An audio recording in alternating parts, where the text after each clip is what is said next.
Guys म चाहिँ आमाको घरमा आएको छु क्या। आमालाई त एउटा भाले त माग्नै पर्यो नि त, कुखुरा होइन। जाडोमा तातो तातो सुप खानु त चाहिन्छ नि त।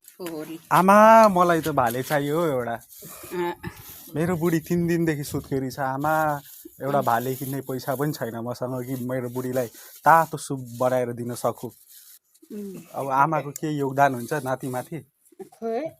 हजुर, अनि तपाईँ यत्रो कुखुरा पाल्नु भएको छ, एउटा कुखुरा त दिनु न हो आमा।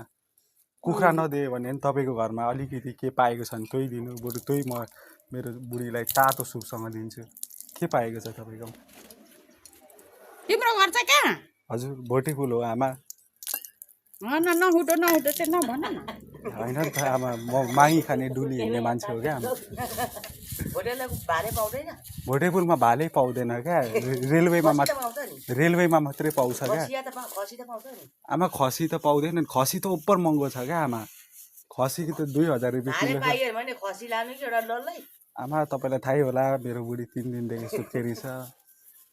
अब आमाले नै दिन्छ जस्तै लागिरहेछ। दिन्छ आमाले, बाउले पुग्छ।